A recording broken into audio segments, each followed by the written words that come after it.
Still chugging. Banana smoothie, 2,500 calories.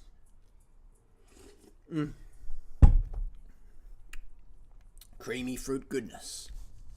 I'm a young man. I've got a great girlfriend I really like. Very attracted to, physically, mentally. Sadly, I have a problem. We've only had sex a few times, and she's up for it, I'm up for it, but sometimes I can't get the banana up. It's either all or nothing. When we go at it, I'm good for a long time, but when I lose my focus, it won't come back up, and I get really stressed and insecure and anxious, and that makes it worse. Awesome, you make the connection. And no amount of excitement seems to change it. I don't know what to do. I'm still very young, fit, good looking, and never had the problem before. I never thought I would. Girlfriend doesn't like it either, and it makes her think I don't want to have intimacy with her, but I don't know what to do. What would you do in my situation? Do you write it? Here's the thing, alright guys. This took me ages to realise this. That when you're stressed, right? The biggest what's the word I can use on YouTube safely? Well, the biggest turn off for a guy is stress. You know, when your girlfriend's nagging you or whatever, or your wife's nagging you, this is good for women as well. If you want your partner to be more attracted to you, avoid nagging him. Because that goes from your banana like... Nagging is like the ultimate turn off because a man gets stressed, and when you're stressed, getting an on is the last thing on your mind, typically for normal healthy people. So that's like, so if you're a guy and you stress yourself, then your performance is going to suffer. So the solution is relax, have fun, and put the pressure off yourself. If you want to perform better, you've got to get rid of performance anxiety by just relaxing and having fun. If your dong goes soft, whatever, there's plenty of other ways to pleasure your woman. Remember, guys, that women aren't all about penetration with your banana. There's other ways to pleasure a woman. And by having a conversation with your lady and asking her what she enjoys, then you'll have at least 5 different things, at least minimum, up your sleeve if the dong goes wrong. And then what you'll find as you get more into the moment and starting to have fun, all of a sudden, bzzz, the banana farm is back in action. So it's all about having fun and relaxing. And it's totally normal and healthy to have a performance anxiety issue for a bit.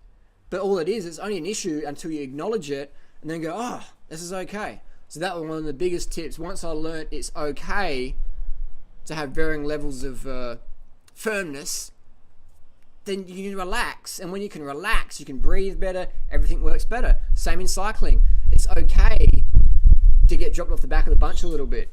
But if you start panicking, your breathing gets fucked up and you can't get back on. You just like, and you start hyperventilating and you're fucked. So when cycling, it's okay to drift off the back of the bunch a bit. Doesn't mean you're going to go all the way back. You might, but it doesn't mean you always will. But a lot of guys, as soon as they lose the wheel, they just give up and they just push. So what you want to do if you drop a wheel, just sit there, keep cruising, keep relaxing, eventually make your way up. If you find yourself going a bit limp, relax, keep cruising, eventually you get back up there. Basically, if you had a little scientific gadget that could measure hardness, I'm going soft here, pick up my hand feet. Basically, if you had a tool that could measure hardness in the bedroom, what you would find is that the graph would go like that. There's never like that, ever. It's the same with riding a bicycle up a hill. Your lungs never expand at the same rate all the time. It's like that. Nature's like that, alright? So when you try and have it like that, of course, mentally you're going to freak out because no one can go like that. Never. Even with Viagra, it's not going to happen. The body always has natural variations. That's just the cycle of the blood system. Basically, we're an organism of pipes, blood, lymph, water going through, etc. So you always have varying levels of blood pressure. That's what I'm trying to say. So understand that blood pressure will vary. Excitement levels can vary. and that's fine. But don't freak out. Relax. Have 5 other tricks up your sleeve. Probably can't get too much detail on YouTube, and that's fair enough, but there's plenty of online resources where you can look that up. Basically, performance anxiety overcome by relaxing, having fun, having things up your sleeve, and understanding that it's all about here. All up here, man. 100%. It's all up here. So if you freak out, you'll limp out. If you relax, have fun, you'll be a good banana farmer. There you go. I hope that answers the question. If it doesn't, write some questions down below. We'll get through them. But basically, relax, have fun, enjoy the moment. Maybe get a vasectomy if you don't have kids. That's another story. But for me, that was a big one. When I had a vasectomy, wow. My sexual performance just went up because I realised I was always like just worried about getting someone pregnant, that it took away from a lot of my sexual enjoyment. But once that wasn't a factor anymore after I had a vasectomy, it actually probably took me a few years to work it out. Just incredible. So probably 2007 is when I really started to like relax and really perform better. But I reckon 2007 was when I really started performing well off the bike, so to speak. So there you go. All in the head. Relax, have fun. Done.